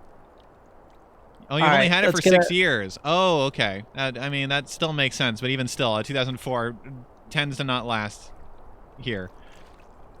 The brake caught fire. Okay, well, it smoked. I was going to say, it's not really flammable. I think that's on purpose. Yeah. You're only 25, so you've had your car since you were 19? That's pretty damn good. Heck yeah. I think I bought my first car, and mine was secondhand, too, when I bought it. Your first car should never be brand new. That's the terrible idea. Yoda, that just sounds like you really needed to replace and fix your brakes. I don't know what else to tell you. Brakes are not something that you have to live with. Like, come on. Brakes are something you can't live without. I mean, like, you can, everything about the brakes can be easily replaced. Like, very little cost and effort. I've seen it done. It takes like an hour at most for like a mechanic to do. Yeah, but it's expensive. It's not. Not really. Not in like comparison to the entirety of the rest of the vehicle. The brakes are one of the few things that you replace on a fairly regular basis on a car. So they're not that expensive. I'm gonna send something to you, and then I'm gonna put it in the Fantasy Sauce server because I think it's cute. Oh, hey, we got the Doppler car. LS Dina. Wait. Wait. Okay. I was right. Did somebody put a spoiler in one of the names of our fucking ducks? I don't know. Okay, Discord's being all funky. There we go. All right, I'm gonna send that to you. I can hear your Discord go off. That's cute. Oh, yeah, I gotta put myself back into streamer mode. Oh, wait, Spotify stop. There we go. We're back. What is this?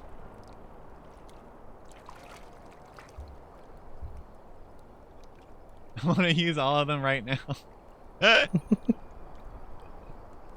That'd be me. I wouldn't be able to handle the stress of holding on to those coupons. Do you want to toss that into the fantasy sauce as well? Just yeah, so that, I'll toss it. Because I bet you guys want to know what I just looked at. Yeah, I should read this. Generally, your brake discs should not glow, obviously, but that's why you can replace every part of the brakes. It was across 2 cars. It was a design issue. I'm telling you, you could have gotten aftermarket brakes that would have probably fixed that issue. Brakes are standardized. Like, you don't. I don't think you typically need to pick specific brakes that are specific to to your car. Usually.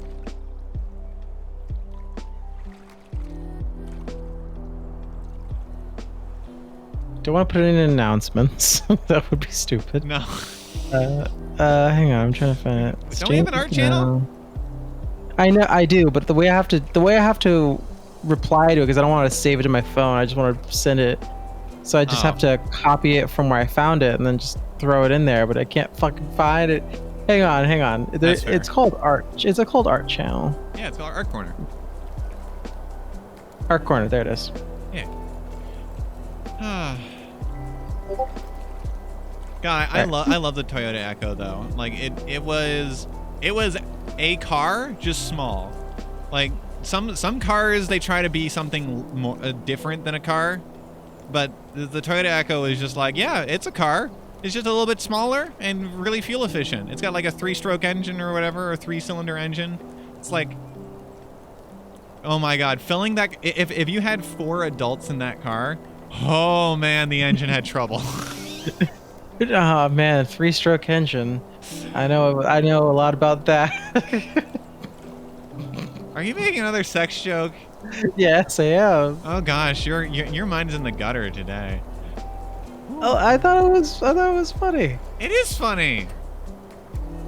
It's just funny that you're the one making the sex jokes this time, not me. Well, sometimes I do. All right, fine. Holiday question: have you ever had Christmas sex?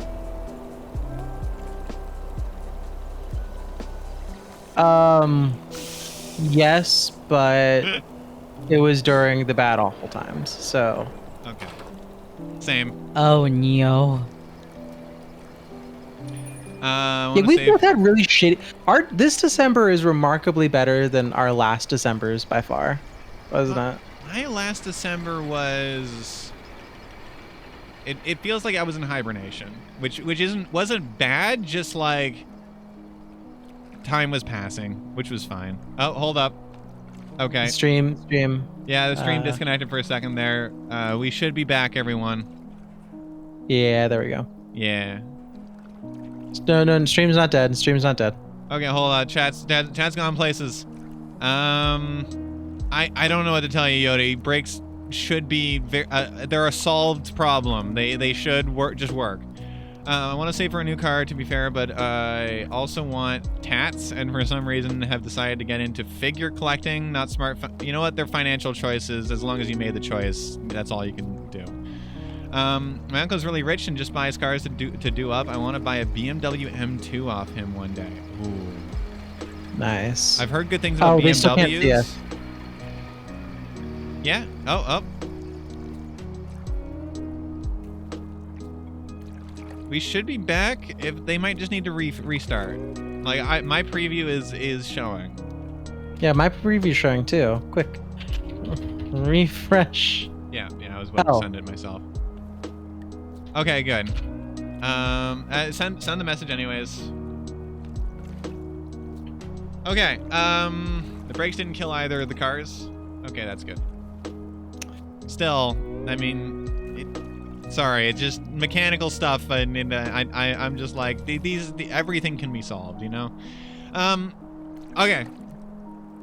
Next question. Let's go for a middle one. Ooh, okay. Hopefully this doesn't dig into a bad time. Who was your first kiss? How was it? How old were you? Let's skip the who, or unless you want to give just like a brief description of how you met, or what you might have had a relationship with them about. But how was it? It was that ex. Okay.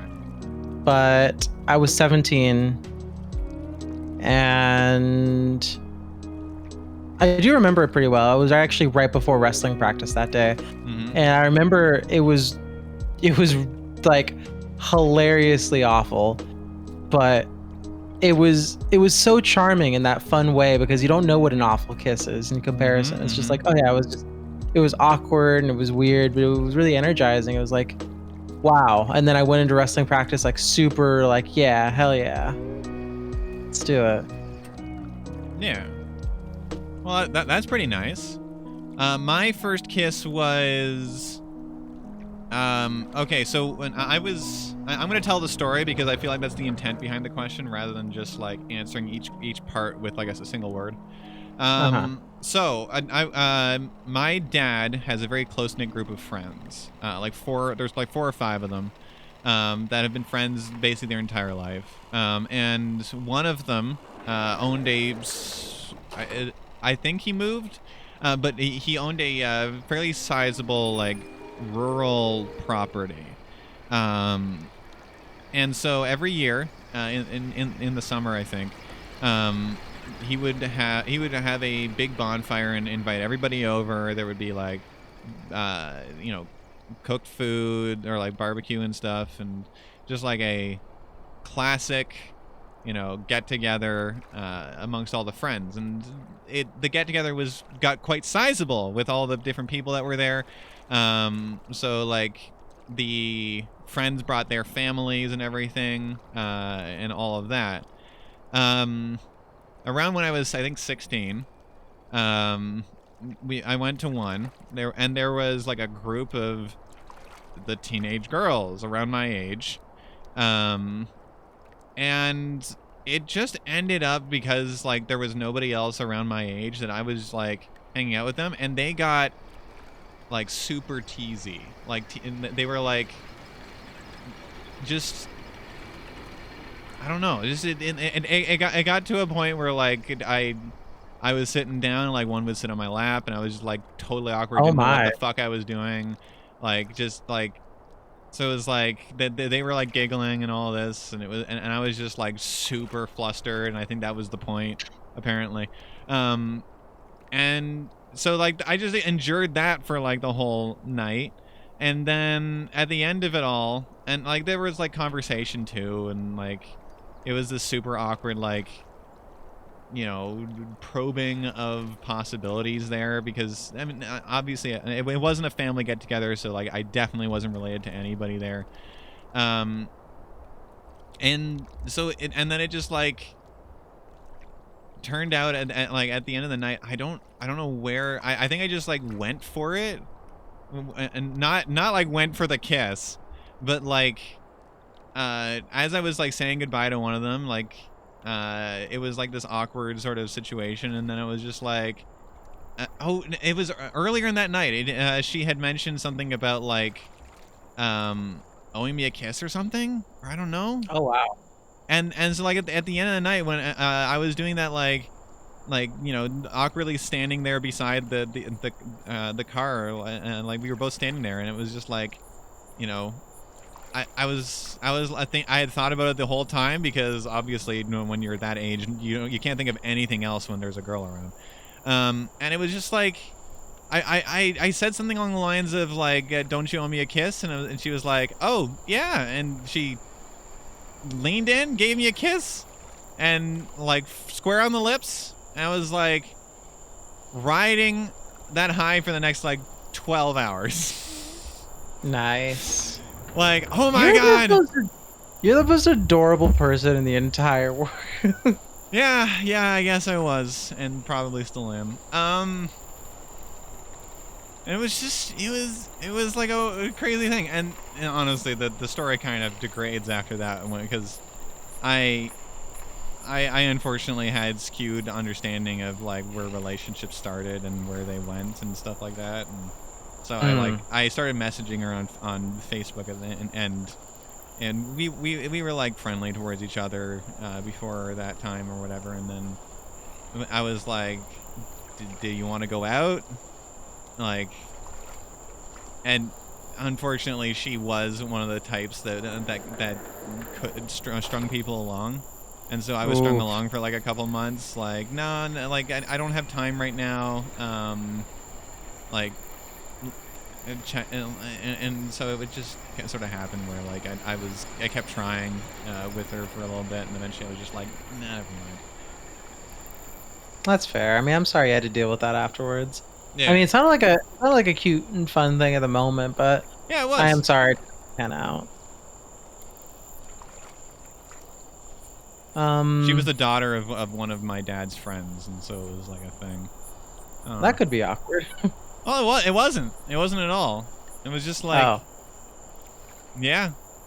Honestly, my dad and like everybody was talking. I sometimes like caught them talking about it, or like talking about me and her, and it was like, yeah, she's not good for him. And like that was shit. Like she wouldn't be good for him. Like that's probably not a relationship we want to support. But we're not gonna get in the way of it or anything like that. That was kind of I think their mentality with that one. Oh, fair. Yeah. I think we've had a few ducks. Let's see if we can locate some new ducks. Oh, what's this one? Nope, no, that one's. Oh, we've already got it. Is this one new? No, that's a duck U. That's the game console looking one, I think. No. We have too many ducks! Let's see. Too many ducks? We need too many ducks. There's this one. This one's just a white one with stars. Little star stickers. Mm-hmm. As a kid, did you enjoy stickers? No, I hate stickers. Oh, okay.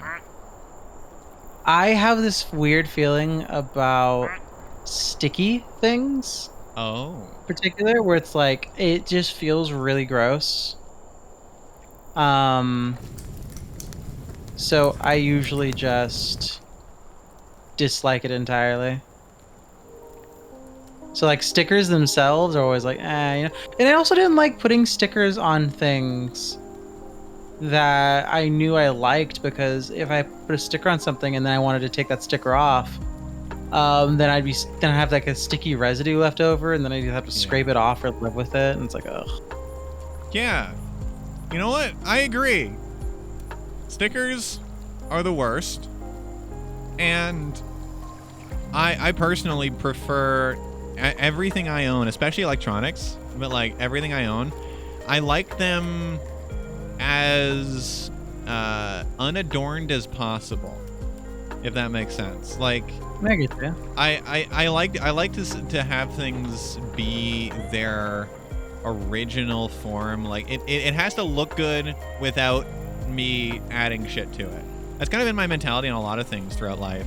So for when I was a kid, that mentality translated to, I don't want anything on my hot dog. If the hot dog doesn't taste good by itself, it's not a good hot dog. It's like, Damn. I don't think that way so much anymore. I'm like, fuck it, just put some stuff on the hot dog. It's fine. Yeah.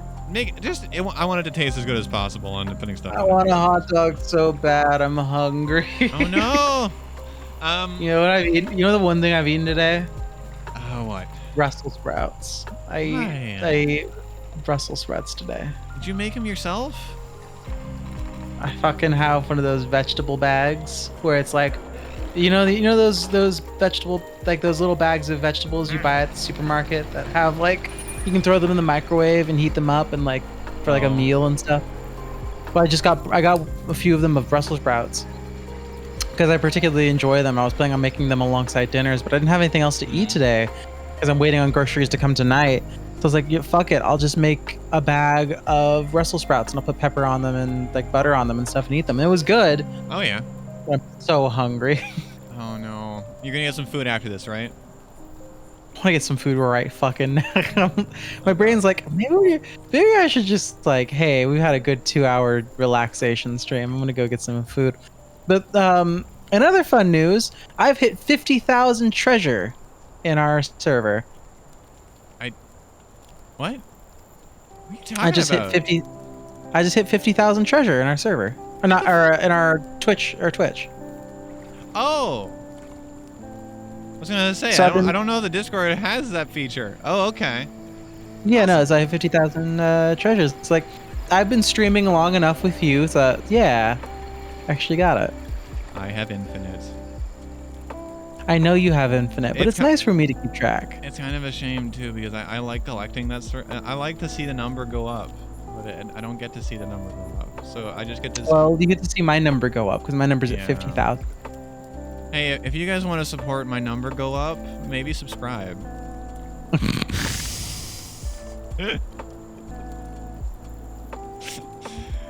Was that a good subscription call to action? Yeah, that was great. Good. Can you hold another 30 minutes? No. Oh man. All right. Well, no, we can hold it. I'll do like 15 minutes because. Okay. I'll start making dinner after that, and then we'll just be chill. Okay. Holiday question. Build out what you would consider your holiday, like, or Christmas dinner, like the family dinner that you, or whatever that you have every Christmas. What is it?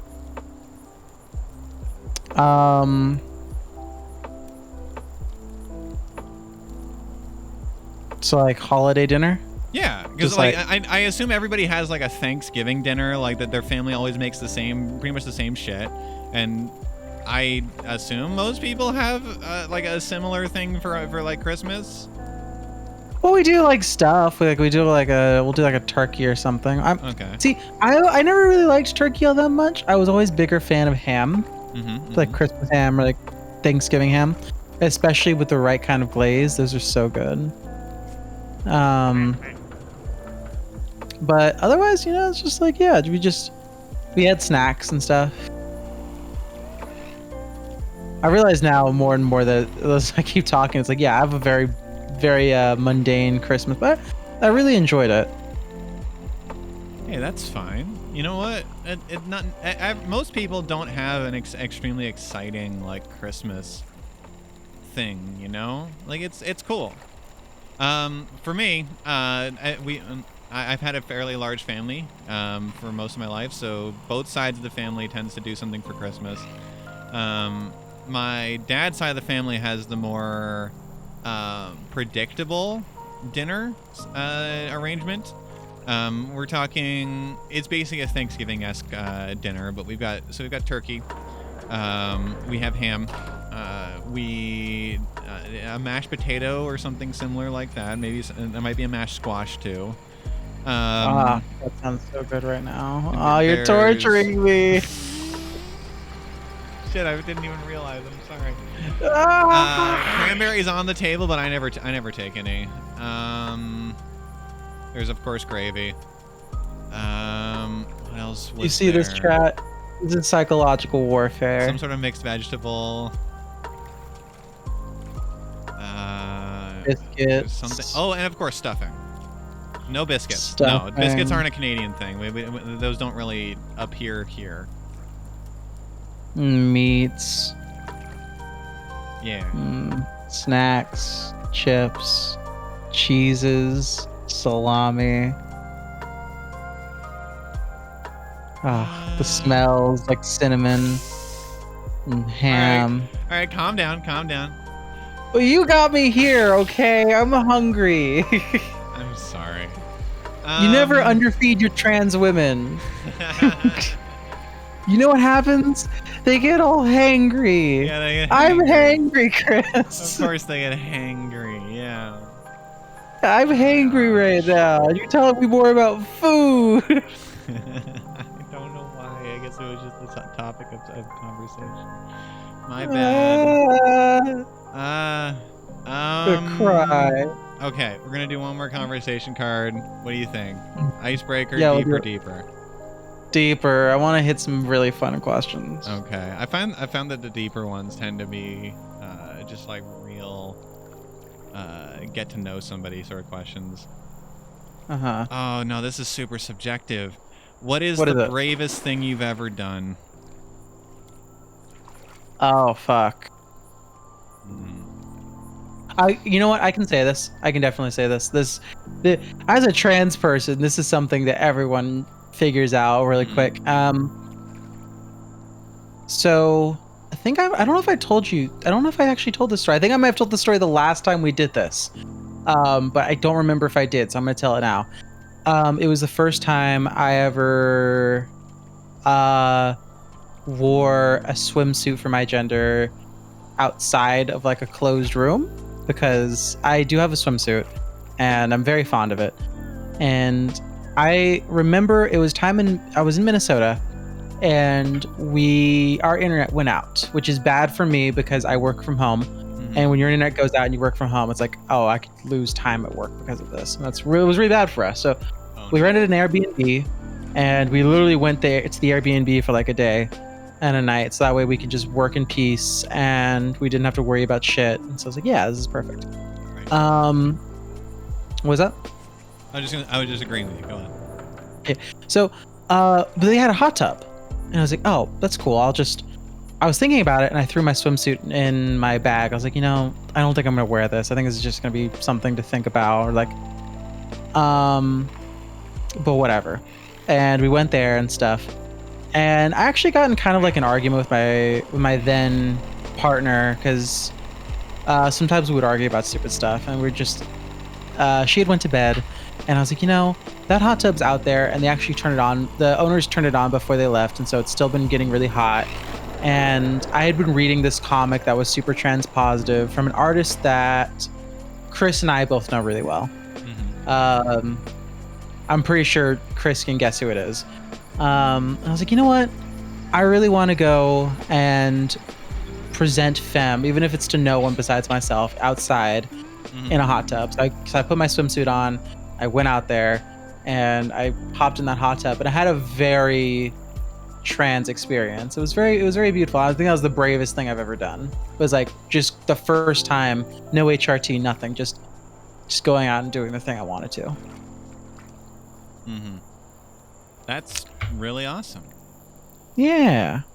Chris is just like, God damn it, another positive story to deal with. No, that was really great, and it'll be nice because mine is not quite as positive. Oh no. I wish I could tell you a story about how I ran into a burning building, but I've never had that opportunity. For the better, obviously. What would you? Probably. And I tend to act when in a dangerous situation. Those are the moments when I act first, and I actually work really well in those very specific situations. But that's not bravery, because bravery is, acting despite a significant amount of fear, right? And so I have a story about the bravest thing I've ever done. It's not one that paints me in a great light, but whatever. So the time that I think of that was the most like stressful thing that I did, but I did do it and like consciously decided to do it, was after an entire semester of lying to literally everybody about how well my school was going in university. The moment that I realized like I need to get ahead of them realizing that I had basically skipped all of my classes and had to tell them and tell everybody, including my then girlfriend who I saw weekly in person, that I had been skipping all of my classes and lying to all of them, and whenever they like asked me how things were going. And Oof. yeah, that was like the scariest thing ever. Like it went about as well as you would expect. Like that they were just supremely angry that I was lying to them the whole time. Well, yeah, but I mean, at the very least, you did tell them. I mean, Yeah, it still caused a lot of friction with my family. Like everybody was real fucking angry at me. But yeah, that happened. I mean, there's a lot of like moments of bravery throughout my life. Just like, no, that doesn't count. Because I didn't have any specific like relationship bravery. I met my that then girlfriend with it was a setup situation, so not really a big deal. Yeah, I don't know. The bravery is not something that I've necessarily ever needed to do, because there's always been alternatives. Like logical alternatives, not like I'm gonna take the easy road instead of doing the hard thing, you know? yeah. So that's kind of the gist of it. Well, I think you could be pretty heroic. I don't think you've had an opportunity to really embrace that brave side of yourself. That'd be willing to do the right thing in the right moment. It's something that I've like really wanted. Like I crave the opportunity to like do something heroic, you know? Like every single like minute opportunity I get to like help somebody in need, I go for it like 100%. It's just that like I've never had the opportunity. I trained in karate for 10 years, and I've never had the opportunity. You don't go out into the city though. Well, yeah, and that's part of the problem, sure. But I mean, part of that is you're not, especially when you've been trained for that long, like you've been told over and over again, don't go looking for a fight. Don't start a fight. Yeah. And part of that is like, don't go walking in situations that you know you'll get into a fight. Like, true. Like, don't hang around the bus station in downtown of the city just to find somebody crazy enough to throw a punch. Like, I've just never had the opportunity to like defend somebody, really. Which is something that I like super crave. Goddamn. Sure would be something if I was over in Canada and like someone tried to mug us, and I just get to look muggers at you. are a different story. The moment there's a weapon involved, it becomes like the heroic thing to do is not be a hero and just do what you're supposed to do. But yeah, it's maybe I'll get trapped in a burning building for some reason. Okay. Yeah. No, you'll never be able to carry my heavy ass out. Fuck. Heroism and logic tend to not necessarily go hand in hand. Yeah, fair. It's the unfortunate reality. You wouldn't like fight somebody if some people were trying to mug us, or like someone was trying to mug us, and they're like, I mean, it depends on the situation. Is the reality of it? Like, I would evaluate the situation in its entirety and then make a decision on what to do based off of that. And so, like, the problem is that when you're dealing with like a mugging situation, they tend to place themselves in such a extreme position of power that there's like, you're not, if you fight them, you are going to lose. Like, weapons are involved, or there's multiple of them, and that's like not something that you should fight against for everybody's safety, you know? "That's fair." And that, I mean, that's part of the training I received. It's like, hey, look, don't enter a fight that you're not going to win, that you can't win. So like that's the challenge. Like, I mean, I haven't had that like craving nearly as much as I used to, but back when I was training in karate, and like for several years after I had like finished and like stopped doing the like regular training, it was just like this feeling of like, I wish somebody would like, some like drunk guy would go after like my girlfriend or something. And because like that's a situation where there's like, you're guilt free, like, get involved, you know? But when you're dealing with like premeditated, motivated crime, that's a whole different story. Oh, fair. It's Samantha. That's Samantha. The sushi. Well, I think with the arrival of Samantha, the Fantasy Sauce crew should turn in for the night. Yeah. This has been a lovely stream. I'm so glad that I twisted Penelope's arm to do this. So I hope everybody here has a wonderful holiday season. I hope your Christmas, if you do celebrate that, was excellent. And I still have celebrations going on. Yeah. And I hope you have a great New Year's. I hope that we have made your 2023 better than it would have otherwise been. And that we can continue to make your lives at least a little bit more entertaining in 2024. We will have another stream this week. On Thursday, we will be continuing our Undertale Yellow playthrough. So check in for that. And New Year's is this weekend, right? Yeah, New Year's is Monday. Yeah. I know, because I work New Year's as well. We should be back Monday as well for a New Year's stream. Yeah, I don't think there'd be any problems with that. No. Nothing super special on New Year's Day, but we'll probably just go back to Undertale Yellow if that's still going, or we'll be back in Baldur's Gate. Stay tuned to our Discord, discord.gg/fantasysauce, if you want to keep up to date on what we're doing.